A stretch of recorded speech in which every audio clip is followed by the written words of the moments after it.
Welcome to Journey of an Aesthete podcast. I'm very excited today to have both a major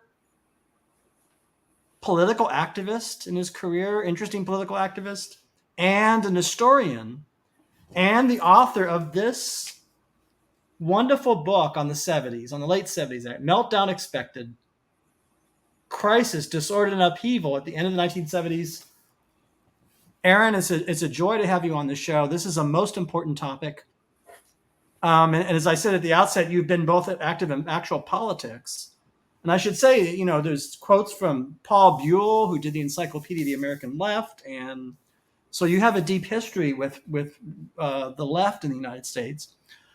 And of course, you have a quote from Jeff Gwynne, who did those wonderful biographies of Charles Manson and Ted Bundy, and et cetera. So I'm wondering, since you have such a diverse background, both in activism and doing political work, even organizing workers, but as well as this, academic history,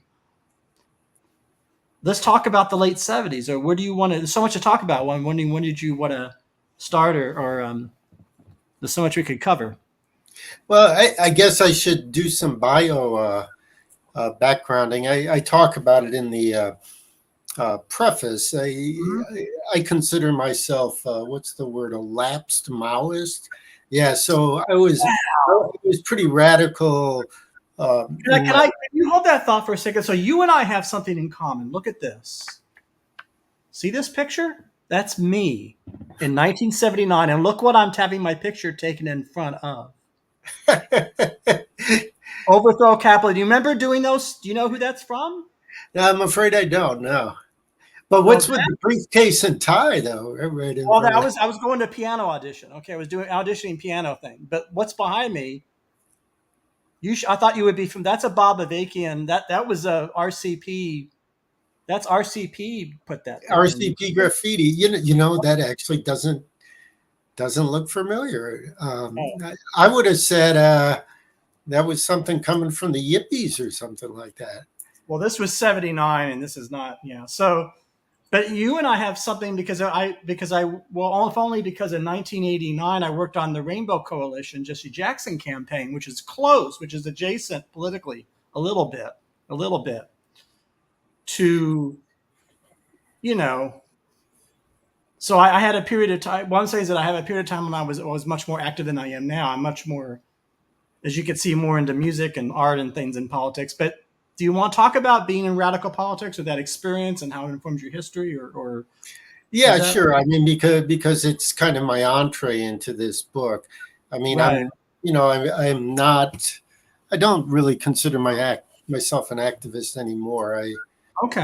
I'm happy to write books and try to understand those fragments of the world that I feel I might have something to contribute to. But in my formation is I came of age. I turned 13 in 1970, so I was on the tail end of the long 60s tumult.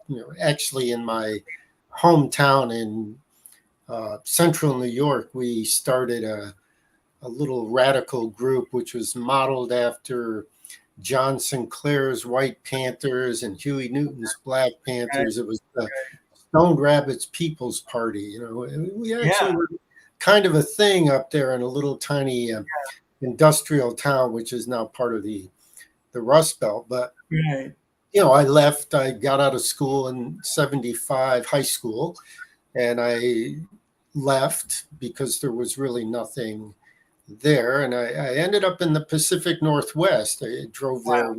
A friend of mine was stationed at Fort Lewis, so I ended up in Tacoma, Washington, where after a not too long a period of time, I connected with the Revolutionary Communist Party. They had an actual fairly formidable organization in the Northwest. A lot of it coming out of the fact that there were a lot of anti-war vets. That's right. In that era. So, a number of members of Vietnam veterans against the war were there. So, but I worked with the unemployed group that the RCP had called the Unemployed Workers Organizing Committee. And then they asked me to organize youth, which you did. I didn't do very well, but I moved up to Seattle to do it. So, all that was happening. 76. Can I ask you a question for some of our audiences might not know this history, or they might not be as familiar. So the RCP, so the history of what we call the far left of the United States. So I know a lot about it actually, but what I don't know is what was the relationship between PLP and RCP? Were those just different splinters or different groups at that time, or Yeah, well, not to go too deep into Marxist history. Yeah. What's the term of inside baseball? Baseball. You've got the Communist Party USA in the United States. It's kind of the most radical or the most formidable communist group in the U.S. up until like 1956. It's pro-Soviet, it's pro-Stalin, it's part of the Communist International. In 1956, Khrushchev denounces Stalin, which creates a big crisis for parties all over the world, because people had defended Stalin unilaterally, these communists had, and here's the leader of Stalin's party saying, well, he killed a bunch of people. He was not cool. So this led to tens of thousands of people leaving the group, which had been under repression anyways. I mean, they were not having an easy time of it. But so this 56 split happens. Most people leave the group. A bunch of people stay with it. Several thousand stay with it under the leadership of Gus Hall. But there emerges a pole that's more pro-Chinese. Because the Chinese did not denounce Stalin. They said he had problems, he made mistakes, but we're not going to denounce him. That's where Progressive Labor Party starts. They're a splinter from the old Communist Party. But as you know, Aaron, it's like there are very, quote, for lack of a respectable professors and academics and historians even in those years that were sympathetic. As you know, Hillary Putnam, the analytic philosopher, was a member of PLP. So it wasn't what I'm saying is that in the 70s, from what I understand, it was not that unusual. I mean, it was a minority perspective, but it wasn't like unheard of to have people sympathetic to Maoism at that time, certainly in Marxist, MLM, Marxist. So in other words, it became only later more dubious a position. But then, that was, I'm saying it wasn't so wild, so. Yeah, I mean, Mao gets, Mao is still, I mean, people in the United States, Mao is part of the troika of evil. Hitler, Stalin, and Mao. This is what people are told. It's a very complex thing to kind of, untangle. But, the fact of the matter is there are billions of Chinese today who think Mao Zedong is kind of the George Washington of China. People in the United States have one opinion of him. People in China and other parts of the world have a different. He's complicated, and I'm not going to go all deep into it, but Maoism was a thing in the mid-'60s because it was a radical communism in opposition to the tanks rolling into Prague, Czechoslovakia, the Soviet Union. It was an appealing pole. But the thing is that, Mao himself, by the time he was dying, was having to try to basically calm down the radicalism in order to try to keep the country together. I mean, he'd had and I write about this in the book. It's a pivotal moment. Mao dies in 1976. You can't really understand today's world without understanding what happened in 1976 when Mao dies and Deng Xiaoping comes to power. Mao's radical supporters are arrested. And the Gain of Four. Yeah, exactly. An interim leader is put in place, and eventually Deng Xiaoping comes to power by 78, 79. And he's saying, we're going to make Chinese, we're going to make socialism in a Chinese way. Socialism with Chinese characteristics, which is essentially a market economy still run by this hierarchical, democratic, centralist, Leninist type of organization. It's why China today is such a challenge to the West. I mean, it's it's considered the workshop of the world in terms of manufacturing and stuff. Right. And with the wealth created by producing all those things comes a good deal of power. But you can't understand that if you don't understand 1976, 77, 78, 79, which my book gets into. Well, it's so interesting because I read your book, and then I confess I haven't read all of your other about radicals, the FBI. So we could talk about that history of espionage or anti the government, and that's part of it too. But I mean, one of the things I appreciate about this book a lot is that you narrow in this book on those years. You're saying 76, 77, 78, 79. Those are the years deindustrialization starts to happen, deregulation. Kind of the invention of the neoliberal edifice is those years, right? It starts to get more. I'm sure Gary. People think of the 70s as, it was just this kind of frivolous period where everybody was doing cocaine, staring at lava lamps, and we're in discos. And yeah, everybody was doing that. But at the same time, it was this period between. You had the largest anti-war demonstration in the U.S. in 1971. Kent State happens in 1970, and the demonstrations after that. You have the Attica uprising in the fall of September of 1971. Right. The 60s did not end with Altamont. No. I'm sorry. What's her name there? Who wrote the White Album? The author. Joan Didion. Yeah. I'm sorry, Joan. The 60s didn't end with the Manson killings or Altamont, which is the narrative. The 60s ended when the Vietnam War ended. Sure, but that so I'm wondering about that because Joan Didion, of course, I like her very much as a writer. She's a really great prose stylist, but she's a little bit wrong about that. I'm wondering what you think. What's your take on Bruce Schulman? Because I think Bruce Schulman and you have a similar. Because he, of course, the lawn 70s is his concept. Would you say your idea is closer to his, or that it's really a lawn 70s and this is a larger transformation?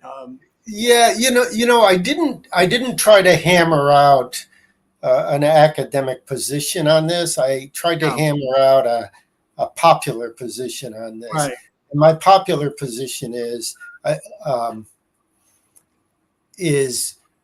the 70s gets cut into three places. I mean, I'll leave it for other historians to argue whether or not I'm making sense. But I think the 70s is three periods. First, it's the end of the 60s.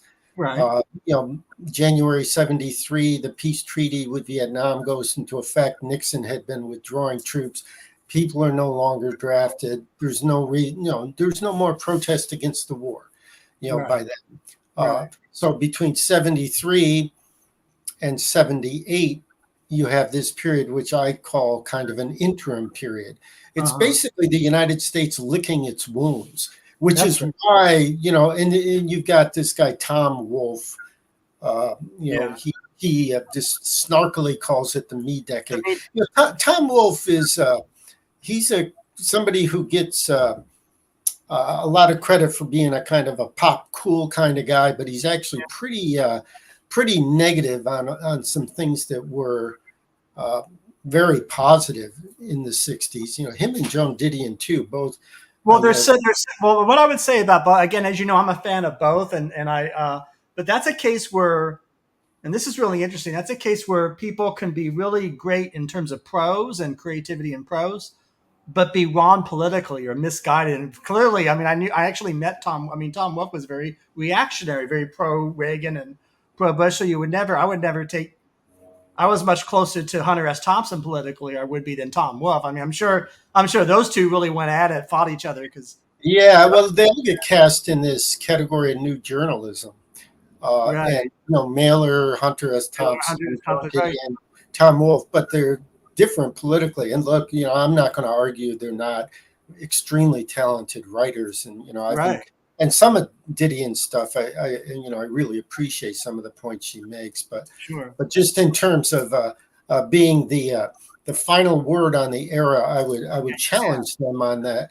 But so the me generation, Wolf, he writes an article for New York Magazine, and it sticks because there is a lot of self-absorption, but it's not really understood. It's like the U.S., the most powerful empire in the world, has just lost a war, and so there's a debt to be paid. There's a debt to be paid socially, psychologically, and economically, and that's actually what happens.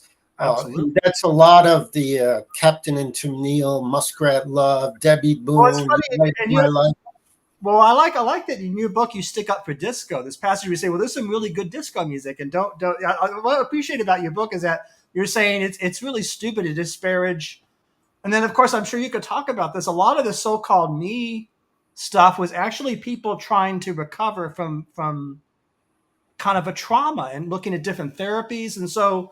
I always thought it was a little unfair of Tom Wolfe. I'm sure you agree too that people were really struggling to find their own way, right? Trying to find themselves and break away, and that's really what's happening. And I guess what you're saying is that that's a natural thing that happens to a society. Well, think about Bob Dylan. What was his recovery album? Was Blood on the Tracks. It was like looking back at this whole period, and this guy did Dylan is. He's just had so many lives. I mean, he's just a phenomenon. But the thing about disco is, I think it was David Byrne. I heard an interview from him from probably the late 70s. Disco is probably the most revolutionary music out there today. And I heard that, and I'm like, Jesus, I guess I was wrong about this because I was one of these knuckleheads. Well, you're more into the Clash. I mean, political, also policy. Also. I think it's only fair. Like if you're a radical, if you're a Marxist Maoist, which you at that time were Leninist, I'm sure that's going to influence your artistic choices. You're probably going to be more into the Clash or more into music that's political. Yeah, it was all kind of ridiculous. So there was music I should have been listening to that I wasn't because it was a little too edgy. But look at Bruce Springsteen. I remember when I was in the Jesse Jackson campaign. We love Bruce Springsteen, not so much because of his artistic genius, but because he was on the right side politically, because he was standing up for the steel workers and on board. So there was a little bit of that at that time that does influence your choices a little bit. And clearly the case. I actually started listening to Bruce Springsteen when I was still in central New York. And I had this wonderful moment where I moved to Tacoma, Washington, and I'm sharing house with a bunch of GIs. One of them is a white guy from central New York. One of them is a Puerto Rican guy. One of them is a Chicano from Arizona. So they put this record on and they start playing Rosalita. And I was like, yeah. I actually think Springsteen's second record. It's amazing. I think it doesn't get its due. I mean, Springsteen, he wasn't so much, planting his feet so firmly in American soil. He was like, reaching out all over the place. His lyrics were a little bit more scattershot and stuff. But I always liked Springsteen, and not just because he was a working class guy, but because he was he just had a voice, and it just, and he has wonderful melodies, and it just seemed very familiar to me. And I think he's so popular because most of that stuff doesn't get picked up by the record companies who, they're the ultimate tastemakers and stuff like that. But Springsteen, there are some artists I talk about in the book who I think really understand the moment they're living in. And I think Springsteen, what's going on. Yeah, when he stands up. Go ahead. But Springsteen understands better than Tom Wolfe. So what I like about Tom Wolfe, he gets that there's something weird happening with Americans. They're going to these seminars. They're going to ask. What Tom Wolfe doesn't understand, of course, is that there's some understandable reasons why people are yearning for that. So he doesn't get that. Bruce Springsteen understands politically what's going on. He gets, economic injustice. More than other popular songwriters. I think you would agree with that, right? He sees what's happening. What's going on. Well, so I'm listening to Bruce Springsteen in 73, 74. Wow. I'm just out of high school, and I'm working in a garment factory in Mohawk, New York. We're making do-fold long underwear, which, a lot of military contracts. It was a special. They they had a layer of cotton and a layer of wool, so that you could get wet and it would dry off. Anyway, so I'm working in the dew fold, listening to Bruce Springsteen, but there's a recession going on. And, that's right.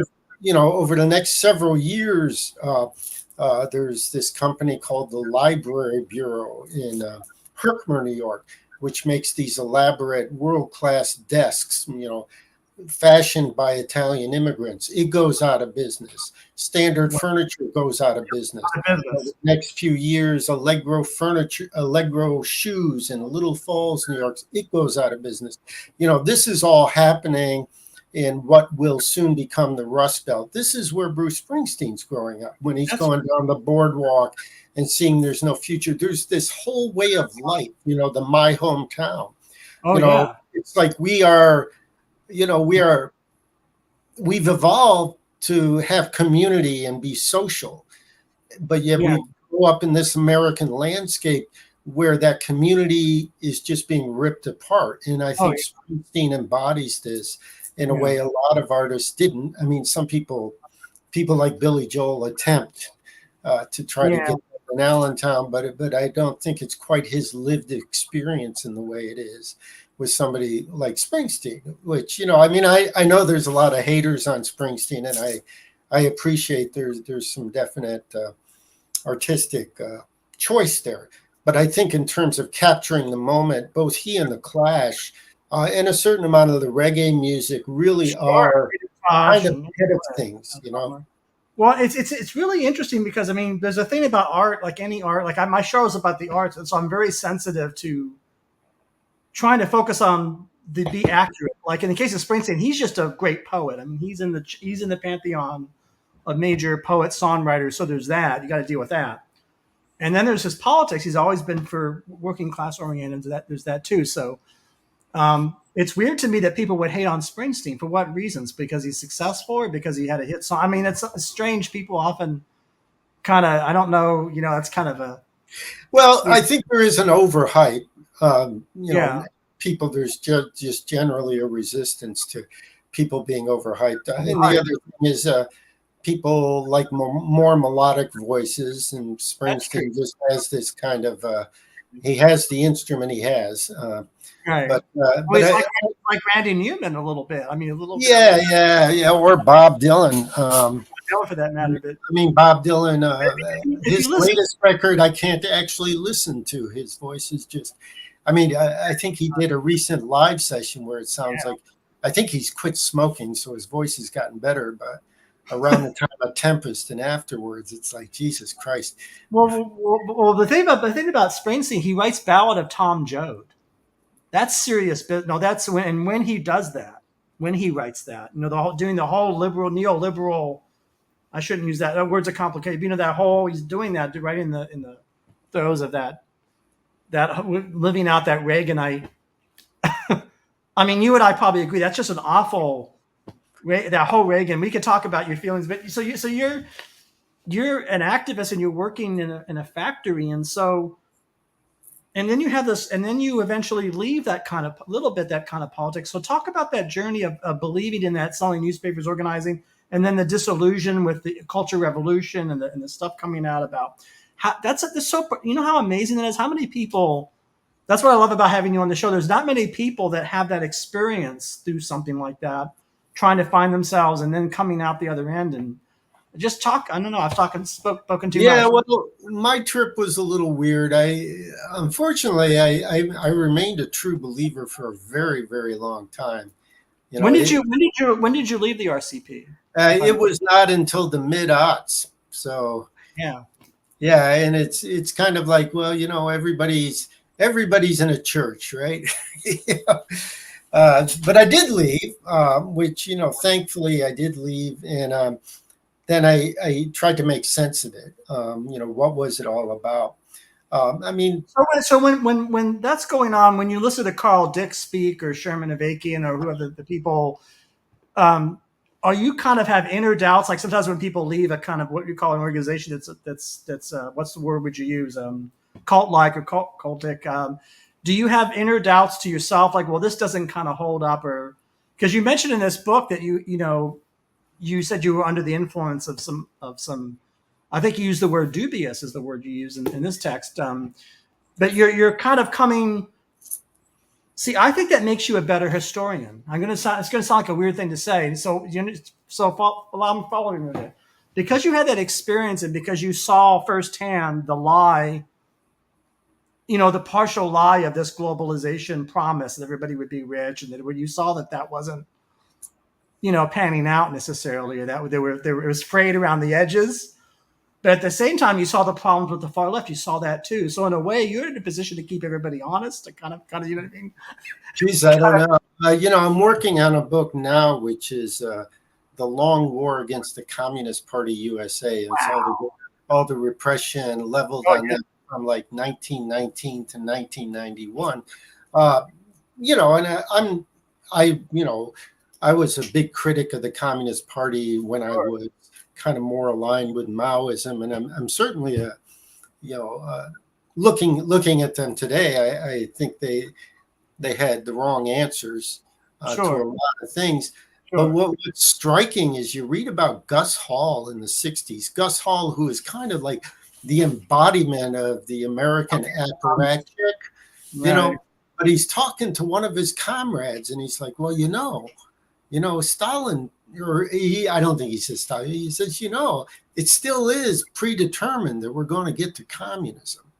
Right. So communism just kind of had this built-in, religious thing. We will get there. History is tending toward this way. Well, that's actually not how things work. That's not how anything works. But you know what I learned from you? You played a tape of Jim Jones. I did not know this. Same in the International, and I always knew Jim Jones was like pro-Soviet. I always knew, but this is really weird because to see Jim Jones singing that song, it's almost like back in '62, like a normal labor May Day with just some regular folks, not Jim Jones. So that's interesting, right? How all these. Well, it's interesting because I was watching a documentary a couple decades ago from one of the Jim Jones's followers. Yeah. Well, I think it was probably around the time that I stopped being more of an activist. Right. But he made this point. He said, they call us a cult. That way they don't have to think, which I thought that was pretty insightful, because if you look at Jim Jones, his appeal was, first off, he was like passionately anti-racist. And he also adopted a lot of a kind of a hybrid of Christianity and socialism and stuff. In other words, there was a real appeal there. Now, underneath it was a cultish sensibility that turned out to be extremely awful. It was really awful. But you know what's interesting? In fact, I think people need to be kinder to themselves. I mean, it was so appealing that, as you know, all the major left activists and labor organizers in San Francisco, they all fell for it. They were all, whether it was Moscone or Harvey Milk, they were all, but I think we should be a little bit kinder. What I mean is that, yes, they were taken in by a really awful person in many respects, Jim Jones, but I would say you're not really doing yourself a favor by saying cult and feeling like you've completed the argument. You need to say cult, and then you need to say, well, why is that actually not something that corresponds with, a larger reality that might advance, the interest of, the human project, such as it were. The RCP is around today, and they are a cult. I mean, they kind of check all the boxes and stuff. Fortunately, they're very small, and I don't think they're much of a factor in the topical situation. But to just say they're a cult, or anything that you basically kind of cringe at, to think you've solved the problem by calling them a cult, you really haven't. I mean, look, if you care enough to call them a cult, you should spend a little bit of time understanding, why they're a cult and why that's not a good thing. Because then that's kind of what my remarks were about George Moscone and Harvey Milk, that there was a there. In other words, there was a truth. There is a truth to being anti-racist. There's an objective ethical truth in that project of civil rights. And so what I'm saying is that people need to be a little kinder on themselves and say, well, it seemed at the time, it seemed like a good idea. And so I think, right, is it just like saying people get involved in all sorts of organizations for all sorts of reasons, Well, who is it? Is it Clarence Thomas and Samuel Alito? I mean, somebody can check this, but aren't they in Opus Dei, which is a cult? Yeah, it's a serious cult. Just it's a particularly right-wing Christian cult. Yeah. I mean, somebody said like the Marine Corps is a cult, or graduate school is a cult. I mean, it does kind of have a lot of, you're kind of stuck in a. I want to ask how you came to author books like this, and you became this historian. What is your journey to Rutgers, and talk about, because you've had 100 lives, so I guess I don't want to speed you up too much, but how did you? Well, when I left, when I stopped the Maoist activism, a friend of mine who had been with the youth group, Connor Gallagher, we looked back and let's write a history of the Revolutionary Union, Revolutionary Communist Party. Right. And the aim was, well, we're going to try to excavate some good out of this. Sure. Right? But then as we started writing, we discovered, first off, the group always had problems, much in the way most Marxist-Leninists had problems. It's more than I can kind of get into. But then we discovered, probably one of the biggest internal security investigations to happen in the late 60s, early 70s was leveled at this group. And, we've got tens of thousands of pages of millions that are still outstanding. It wasn't talked about in the church committee hearings because guess what? It was still ongoing. There were a number of things that were not talked about in the church committee hearings because, methods and sources they had informed, the FBI had informants in place that they didn't want to expose. This was true for the Revolutionary Communist Party. It was definitely true for the Communist Party USA. Had an informant, who was Gus Hall's right-hand man, Morris Childs. So, and it's like, so we kind of stumbled across, there was more to FBI suppression than the campaign against the Weathermen, who were this very small group who got a lot of media. The media loved the Weathermen because they did, because it makes good copy. They're the quintessential example of how screwed up radicalism is.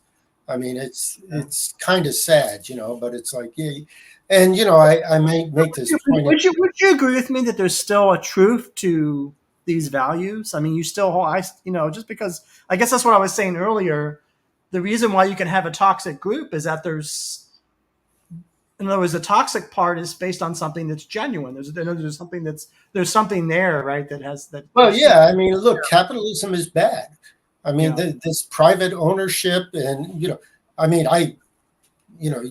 could talk for days and days about everything bad about capital. I mean, the problem isn't that these groups are screwed up. The bigger problem is what these groups are responding to is really screwed up.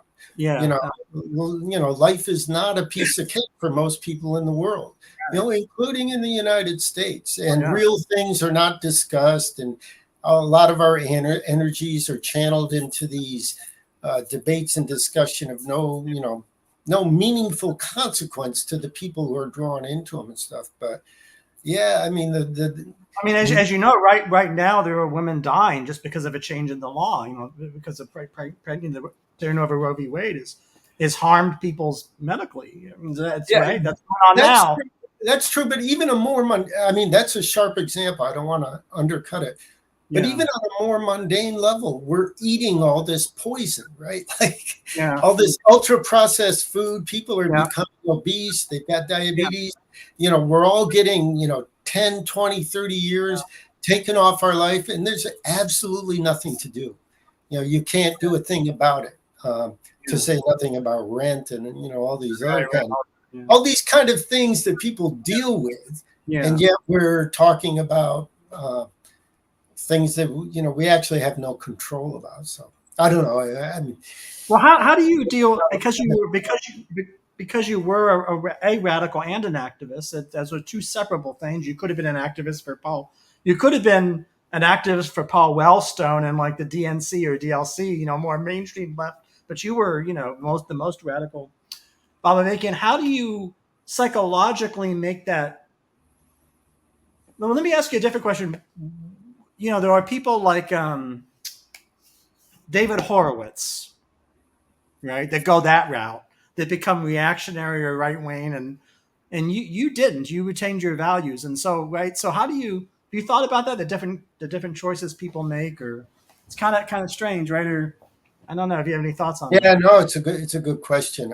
I do just remember early on when I was 12, 13 and starting to read things and discover, all these things I've been taught about the country I live in, the bulk of them are lies.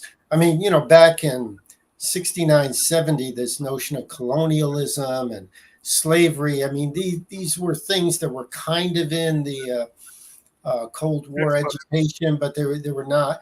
I mean, we were told this is the greatest country in the world. We can go to the moon. We are righteous. We have never done anything wrong. We won World War II. But then when you start to discover that these things are false, right. I mean, think of the Jefferson Airplane song. When the truth is found to be lies, all the joy within you dies. I mean, it actually does capture that thing. I don't know how people like David Horowitz kind of can turn their back on all that stuff. I mean, I don't know. It's a puzzle. Like there are some ex-communists who I sort of do respect. I mean, like yourself, I guess. But you're an example. But then they don't necessarily all agree politically. Like you could do who is it? Not Whittaker Chambers. Who is the I'm drawing a blank. A famous intellectual who never became really right wing. There were several of them, but nevertheless gave up. Actually, in the 50s and 60s, Arthur Kessler, Darkness at Noon. And what I think is, why couldn't David Horowitz go the Arthur Kessler direction? A more, that would make more. I don't know, because at least Kessler. It's like the pay is better. That's right. If you want to become a MAGA Republican today, the job is there for the taking. Especially if you're a person of color, I'm sure they would just love to have you and use you as a tool. So it's like a Clarence Thomas type. Yeah, if you want to. I mean, Clarence Thomas. My understanding is his background was in the civil rights struggle. So I'm pretty sure we can look that up. But actually, what I've discovered, and it's in this book, is that most people who went through the tumult of the late 60s, early 70s actually retained a majority of their, or not, they retained at least a modicum of their social justice integrity. This group I worked with, the Revolutionary Communist Party, far more members have left that group than remain in it. Interesting. Exponentially. Do you folks have meetings and get together and talk about your experiences? No, I have friends. But my point is, and in researching my first two books in particular, I sought out a lot of people, and I only found maybe one or two that had kind of totally turned their back on any kind of social justice integrity. I think the media loves it when an Eldridge Cleaver steps forward and says, we need to start selling men's pants instead of sissy clothing, or if Rennie Davis is starting to come under the spell of a 13-year-old guru. I mean, the media makes sure we know about these people. They're not making sure we know about people who basically went all in to try to change the world. Somewhere along the lines, made the decision, they couldn't keep doing that, but they're still trying to do the best they can. I mean, that's right. But that's you, Aaron. You were somebody. So that's what's remarkable to me. So, but what you're saying is that they don't always want to interview you so much because that's not. Is there kind of like because they're looking for some kind of a soundbite or some kind of thing that they can. Well, I don't think the media is really good. I mean, look, The status quo is, I mean, the United States is in a funny place right now. Oh boy, it does seem to be, yeah, I mean, it does seem to be inclining towards something different. I don't know what that is. I mean, it's in decline, precipitous decline, which is not to say it's headed for collapse, because, until it collapses, who can say? But it's in a funny place, but it does not want to renounce capitalism. I mean, I think it was instructive the way that the Bernie Sanders campaign got handled 4 years ago. I mean, he was far more popular than anybody else against him, and it's just, it's like we're taking the ground, pulling the flooring out from under him. I mean, I'm overstating and maybe simplifying and stuff, but it's like better Donald Trump than Bernie Sanders. And Bernie Sanders, I mean, he's rather mild, polemicizing against the billionaires and stuff. I don't think he would go in there and initiate left-wing communism or something like that. But I guess in broad terms, I'm saying that the status quo of capitalism is something that there is a consensus. I always see. I come from the Michael Harrington. See, there's different schools. I don't know how you feel about it. So I was very comfortable with Bernie Sanders, because all this almost like if Michael Harrington ran for president or something, kind of that kind of. And I was comfortable. I like that. But it's. Well, I mean, Bernie Sanders could have beaten Donald Trump in 2016. Oh yeah. But instead, it was Hillary Clinton. I mean, yeah, but that wasn't going to happen, and it wasn't going to happen in 2020 when Biden was up there, and actually Sanders actually had a mass appeal, and it just went nowhere. I mean, anyway, we're on to something that I'm not an expert. Oh no, it's important, but when you're writing this book, so I'm just wondering, like, when you change your thought about something so significant, I mean, you as the status of, I don't know, the real story of the Cultural Revolution, or it's interesting when people change their mind about things. Do you feel that affects the way you write history? I guess you would write history very differently, right? Your approach would be different and you're writing a book now about the history of American communism, which is I think to the degree that, look, I invested a lot of my the best years of my life in a political project I now think was, more a waste of a time than not. I think the only remaining benefit is having gone through that experience. I do have certain insights. I mean, one thing is, when I did finally break with it, I went back and started critically reading all the literature from this group, and started to realize, a lot of this is wrong, some of it's not, etc.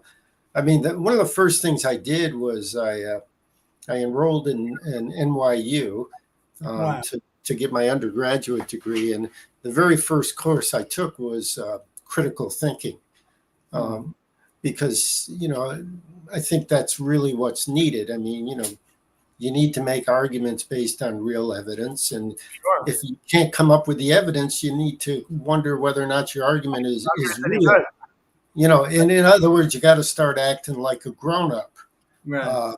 Things just may not be the way you want them to be. That's right. And then you deal with them where they are. And then I'm hoping in what I write is kind of grounded on that, so that people don't have to necessarily like what I write, but at least they can rely on it. It's like, well, it's kind of backed up there, and I'll do with it what I will and stuff. Right. Well, it's interesting because you put a real spotlight on this thing I talk about, the fragility or the deindustrialization, like remember the Barry Bluestone book? I think it was wasn't Barry Bluestone the first historian, the deindustrialization? There's a whole canon of literature on that. Right. More than I can kind of keep up with it. I mean, I'm still thinking about it, but I do think deindustrialization is, there's so many assumptions that are lacking the fact that it's still very much with us and still exerting a very powerful force. Mm-hmm. I mean, you can't really understand the United States today without understanding we have an economy that's basically a middle, petty bourgeois is what we used to Yeah, say. that's what. Highly technocracy. People who are people who are in the high tech industry, people who are in biotech, Yeah. people who are in the professions, and then there's a support apparatus under that. There's a whole parasitic layer of lawyers and advertising. Yeah. But at the end of everything, I mean, I guess I'm a big. I've gotten a lot from reading David Harvey, who's That's right. reading of Marx's Capital. I mean, he's tried to do contemporary readings of Marx's Capital, but you can't, labor needs to produce wealth. I mean, right. There's a lot of wealth laying around. There's coal in the ground. There's diamonds here and there. Right. There's land that can be turned into agriculture, right. But labor needs to create wealth. Absolutely. And most of the labor creating wealth today is in China. And so just how sustainable then is the United States economy? And, Frederick Jameson made this point. Yeah, I mean, he makes this point of, people tend to look at history like this, and history is actually more like this. I mean, so the deindustrialization of the U.S. may have started in 1960 and really got going in 1980. But that doesn't mean that then the chapter's closed. I mean, in writing this book, I started to understand that maybe it's still really a big frickin' deal. I mean, if you listen to that song, Rich Men North of Richmond, I mean, what's he really talking about aside from all the, the kind of MAGA tropes is, we can't produce, we can't work as miners anymore. No, you can't. There's no mining in the United States at any much consequence. If there is, it's these big pits out west that don't take, hundreds or thousands of miners. It's a different world. Totally different. Wealth is being created elsewhere, and the political system and the social system is going to have to adjust. But It doesn't happen in 24 hours. It could take decades. Yeah. That's fascinating. Well, of course, I often think about new kinds of racism. Well, I think about, I guess it seems to me that if something is not being made where you grew up and live in your town, it's made in another country. Don't you think that could cause maybe some racism or anti-immigrant? Well, I mean, when it was happening in the late 70s, there was this whole. I think there was a certain amount of anti-Japanese stuff. Yeah. There's, but I mean, what are you going to do? It's like if you own a factory and you're making cars, and you can increase your profit margin by 75% by having the labor done elsewhere. You're going to do it. You're not going to listen to any arguments about keeping, the soil of America rich. You're going to go where you're going to make money. I mean, it's these guys wake up in the morning and they're not like, how can I help the country? No. They're like, how can I make more money? That's all. Marx talked about them being the embodiment of capital. Well, that's, it's not personal. It's business. Right. To Michael Corleone. There you go. Well, it's interesting. So, are there things in your research now that you, even though you yourself were among the radicals, are there things you did not know that you're learning about, not just the CP, but about the left in history or in the U.S. that you didn't, that were like? I'm learning all kinds of things, but as far as the book goes, though, poor Jimmy Carter. I mean, he's going to die. And we're all going to hear how great Jimmy Carter was. And my sense of Jimmy Carter is after he left the presidency, I think he led a good life. It sounds to me like he did good things, and I'm not going to take that away from him. But it is my view that, and this is apropos the recent Supreme Court ruling on presidential immunity. I've kind of made this point in other venues that in order to be president of the United States, you need to be willing to commit crimes against humanity, which I think is why, the immunity thing is important. They don't want their presidents being hauled before Yeah. I mean, Jimmy Carter started funding the Taliban, the Mujahideen in Afghanistan before the Soviets invaded. I mean, and it's in the book, Zbigniew Brzezinski, his national security advisor, revealed, I mean, the CIA literally reprinted the Quran in Uzbek to ship it into the Uzbek language sections in Afghanistan to try to bolster the Mujahideen. Well, I mean, in contemporary world, we've got this rise of this backward-looking doctrine of Islam, and all due respect to people who believe in that religion. I'm not taking that away from them, but as a political vehicle, the U.S. was more than happy to build that up. Jimmy Carter, basically, now that he didn't have to deal with China as an adversary, but as an ally, started to amp up the Cold War. He proceeded to develop the MX missile, which was a far more lethal nuclear instrument. He produced a bomb that would today be called a dirty bomb. It was the neutron bomb that could kill people by radiation without, the blast.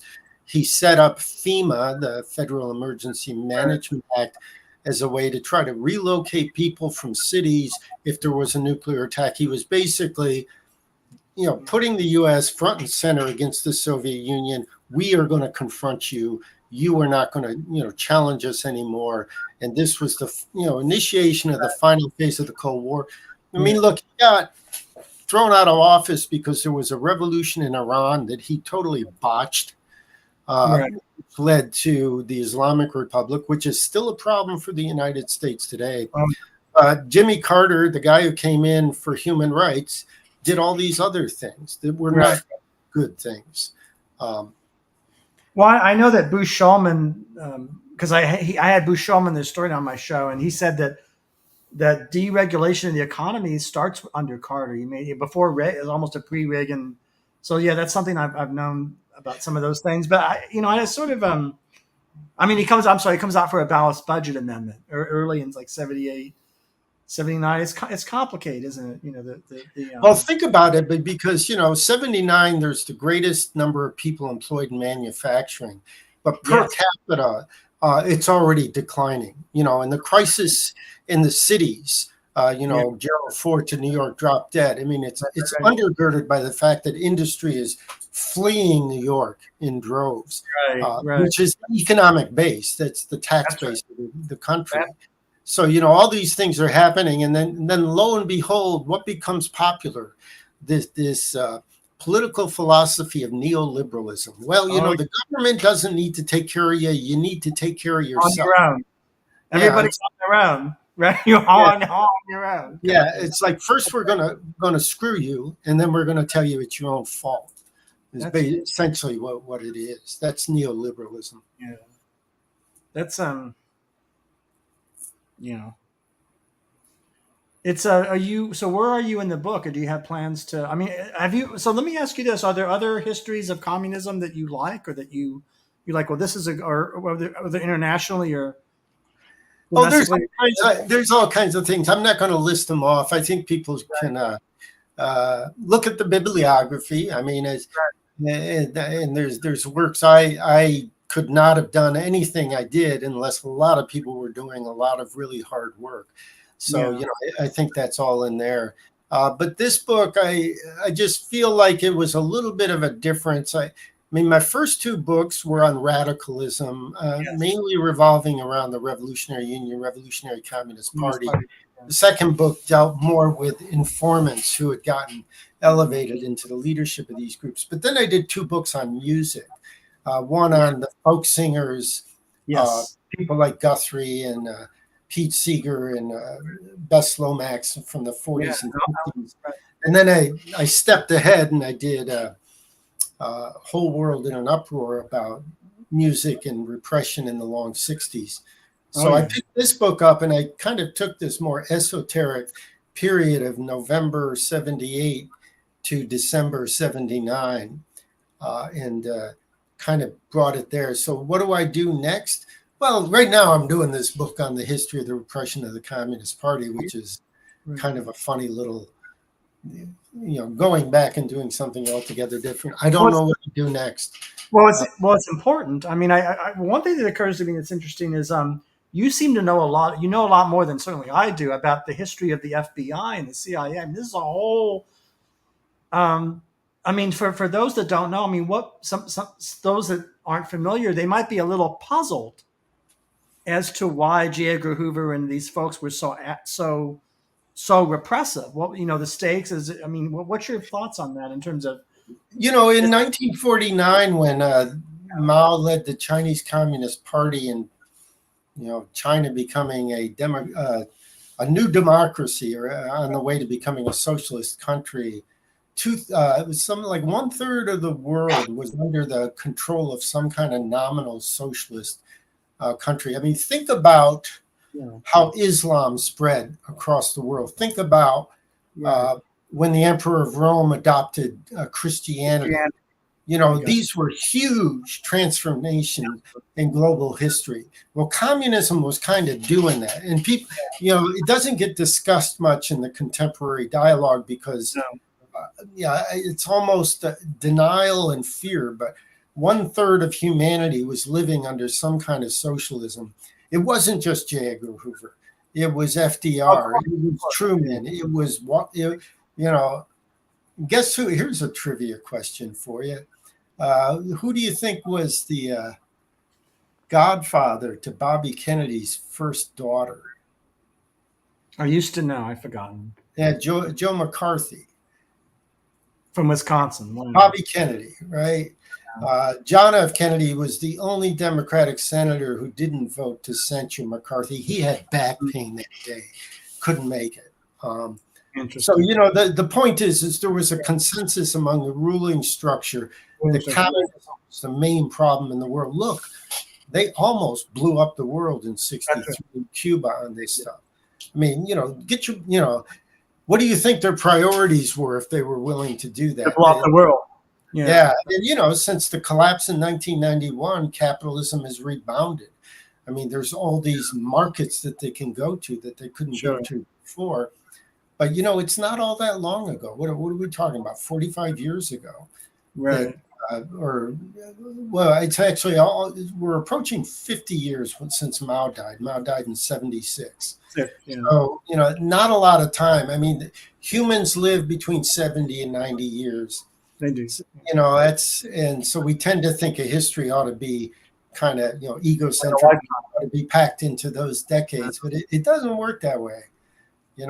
Maybe it'd be good if it did, but Well, do you see things, because you see things as being more than a single lifetime, does that give you, do you see things that you don't see if you don't have that perspective you just said? Are you able to connect dots and, connect things that aren't normally, do things become clear that would be fuzzy if you're limited by a? Well, I wrestle with it.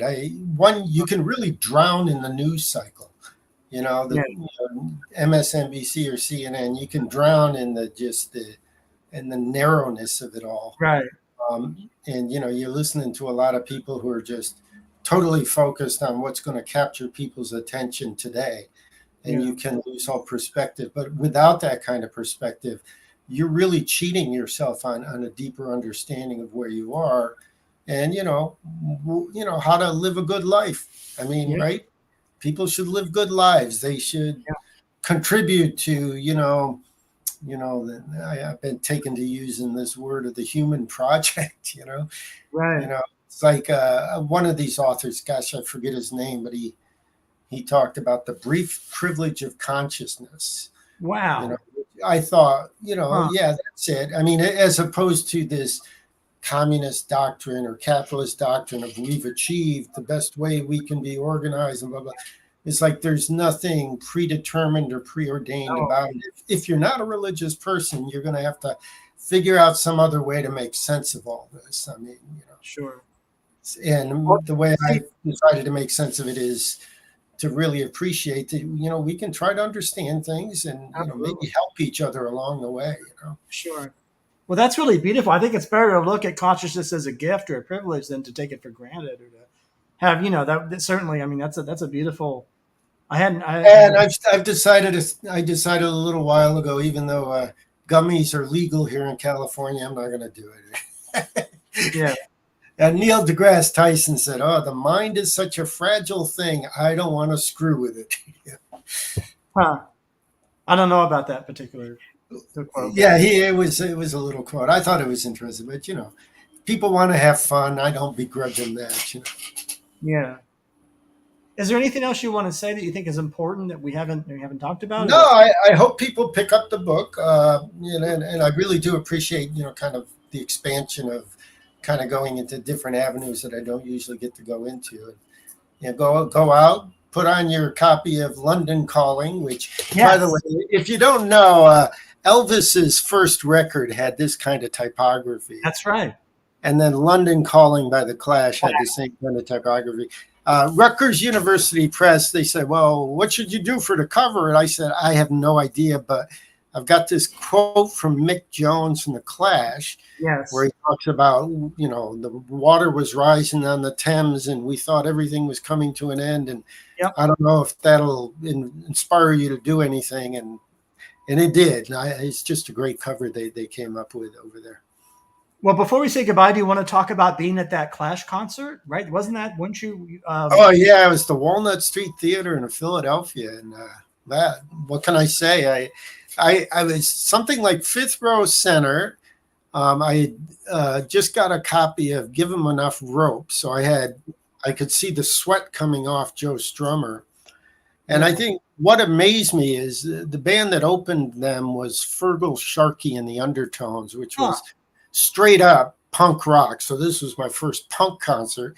Wow. And, the Clash did a lot of stuff from their first record, but what really got me is when they did a couple of their reggae songs. And I noticed Mick Jones just delightedly dancing as he's playing along. And I'm like, I like this. There's something about music that's so life affirming. And, that's what I saw that time. So go home and put on White Man and Hammersmith Palais. Well, thank you, Aaron. It's just a joy, and it's really important to talk about these things. And I really thank you for your generosity and your time, and for this book and your next book, which I'm actually really eager to read. I hope the next book will be a Saturday morning cartoon. That's my dream. Well, who would play Gus Hall if it's Saturday morning? I don't know. I'm thinking Wilford Brimley, but he's long gone. He's like Angela Davis and Gus Hall. Well, geez. Well, we're going to have to think on that, right? Okay, man. Thank you. Well, you probably know this reference. Earl Browder. Who's going to play Earl Browder? Oh, geez. What is that song, Browder? John Aston. Remember Gomez from the Addams Family? Yes. He would be a good Browder. Earl Browder, yeah. Thank you. Thank you.